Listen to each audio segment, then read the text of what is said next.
तो इनको immediately contractor है जिनका काम स्लो चल रहा है। कल मीटिंग में कॉन्ट्रैक्टर के नाम भी आए थे, जो भोपाल बेस्ड 2 लोग हैं, ई साहब नए हैं, वो देख रहे हैं।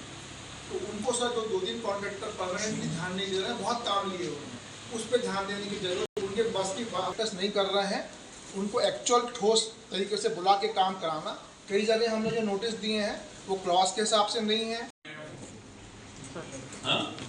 पता करो बाकी सर मैं नहीं तो आप एक तो मॉर्निंग साहब बिल्कुल सही कह रहे हैं। आप जो है ना पर डे 2 डिवीजन, ठीक है, ये पर डे और फिर आना चाहिए कि कितना नहीं हो पा रहा है, कितना हुआ है। दीपक हाँ बैठो, उनके पूरा सपोर्ट लो, जो भी सहायता की आवश्यकता है। हाँ किसी न किसी को आगे करना चाहिए। सर नंबर ऑफ विजिट्स यहाँ पर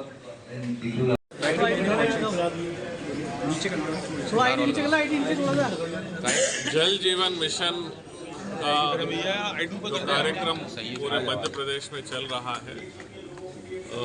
इस योजना क्योंकि जल जीवन मिशन मध्य प्रदेश शासन के लिए अत्यंत महत्वपूर्ण कार्यक्रम है और हर घर नल से जल प्रदाय करने से संबंधित इस योजना को, जिसमें सिंगल विलेज स्कीम यानी कि एकल ग्राम योजनाएं हैं, ये हम 31 दिसंबर 2025 तक समाप्त करने की दृष्टि से अभियान चलाया हुआ है।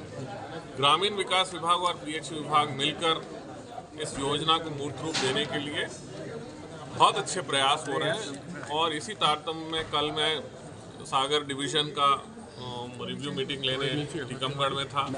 आज ग्वालियर और चंबल दोनों डिविजन्स के रिव्यू करने आया था। मुख्य रूप से हमारा जो चंबल संभाग में 2 जिले हैं, मुरैना और भिंड, जहाँ पे 50,000 लगभग दोनों जिलों में 50-50 हज़ार के नल जल प्रदाय करना, घरों में नल प्रदाय करना बाकी है। अच्छी बात यह है कि ग्वालियर संभाग में जो 5 जिले हैं उसमें से गुना और अशोकनगर में 100% काम हो चुका है और बाकी जो 3 जिले हैं उसमें से शिवपुरी जिला है जहाँ पे 21,000 FHTC यानी कि घरों में पानी मिलना शेष है। तो आज बहुत विस्तृत रूप से दोनों संभाग आयुक्त उपस्थित थे, सभी CO जिला पंचायत थे और हमारे विभाग के सभी अधिकारी, मैदानी स्तर तक के अधिकारी उपस्थित थे। उनके साथ में मिलकर आज हमने बैठक लिया है और कार्ययोजना बना लिया है कि प्रतिदिन के हिसाब से किस दिन कितने हमको घरों में पानी देना है, उस हिसाब से कार्ययोजना बनाकर ये प्रयास कर रहे हैं कि 31 दिसंबर 2025 तक हमें इसे पूर्ण करना है। पिछली बैठक में जब आपकी हुई थी बहुत सारी योजनाएं बनी, उनमें कितना इम्प्लीमेंट हुआ अभी कुछ निर्देश? डेफिनेटली लास्ट टाइम जब मैं सितंबर में आया था, सितंबर में जो हमने रिव्यू किया और अभी लगभग 1.5 महीने के बाद फिर से मैं जब रिव्यू करने आया तो बहुत प्रगति आई है दोनों संभागों में। और विशेष रूप से मैं समझता हूँ कि लगभग 1 लाख घरों में इन 1.5 महीनों में पानी उपलब्ध कराया गया है।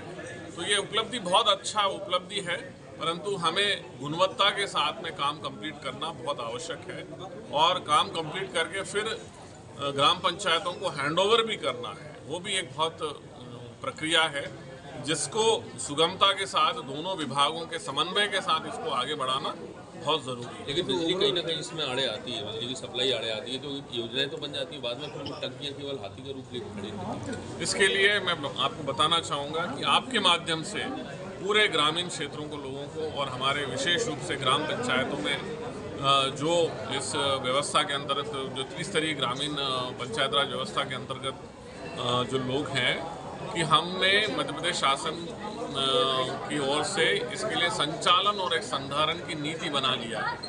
संचालन और संधारण यानी कि एक बार योजना बन गई उसके बाद अनवरत ये योजना चले, इसके लिए पुख्ता व्यवस्था हम लोगों ने कर लिया है और अतिशीघ्र वो योजना, वो जो नीति है वो लागू करने आ रही है। इस नीति के अंतर्गत जैसे आपने प्रश्न किया, बिजली का पेमेंट कौन करेगा, कोई टूट फूट होगा तो कौन करेगा, नियमित रूप से रोज़मर्रा जो समस्या है वो कौन करेगा, नल जो जवाल खोलना ये कौन करेगा। इस तरह से हर चीज़ का समाधान के साथ में हमने इधर पंचायतों का दायित्व, उधर पीएचई का दायित्व निर्धारण करते हुए नई नीति संचालन और संधारण की नीति बनाया है, जिसके चलते ये सब योजनाएं अनवरत आने वाले 25-30 साल तक इजीली चलेंगे। ठीक है, थैंक यू।